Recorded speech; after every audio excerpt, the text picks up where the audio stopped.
Travis Barker has taken a huge step in overcoming his fear of flying after he was seen boarding an airplane for the first time since surviving a deadly plane crash 13 years ago. Travis, who has experienced a lifelong fear of flying, was photographed on Saturday stepping on board a private jet with girlfriend Kourtney Kardashian, marking the first time that he has flown since the fatal crash in 2008. According to reports, Kourtney held Travis's hand as they boarded the aircraft, which later landed in Cabo, Mexico, with the pair also being joined by Kourtney's mom, Kris Jenner, along with her boyfriend, Corey Gamble. Over a decade ago, Travis and his friend and longtime collaborator, Adam DJ Goldstein, survived after their private jet crashed during takeoff at an airport in South Carolina, where they had just played a show. The crash killed 4 of the 6 passengers on board the aircraft, including 2 of Travis's close friends, his security guard Charles Justil and assistant Chris Baker, as well as both of the pilots.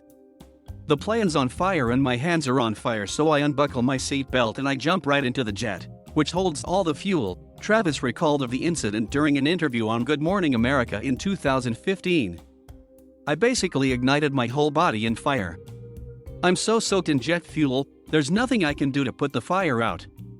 I'm completely nude at this point. I'm running, grabbing my testicles, my genitals, and then the plane explodes," he added.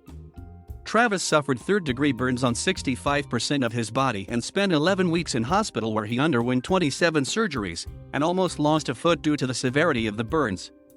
While Adam Goldstein also managed to escape the aircraft and even used the shirt from his own back in an attempt to extinguish the flames on Travis's body, he died from a prescription drug overdose a year later, making Travis the last remaining survivor of the tragic incident.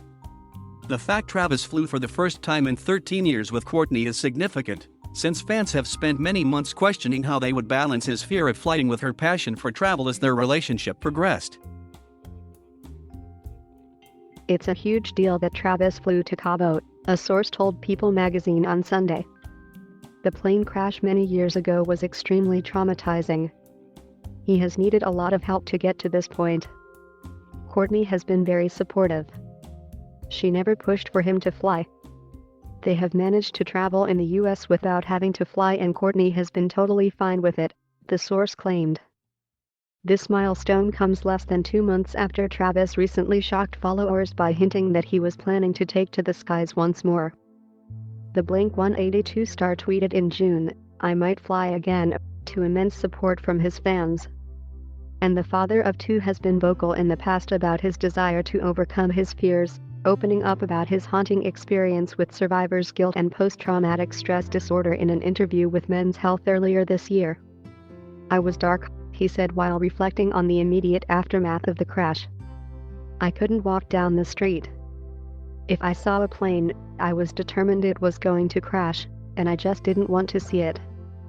Since the crash, Travis has used tour buses and cruise ships to travel to his concerts, and explained that he turns to breathwork and visualization techniques when he travels to manage symptoms of PTSD.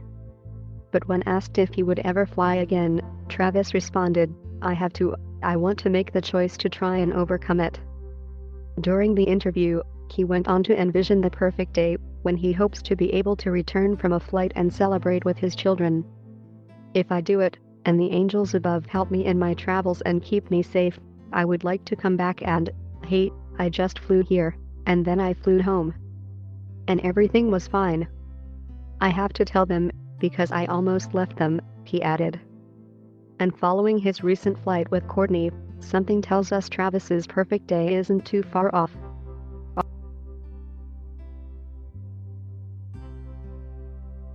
Thank you for watching.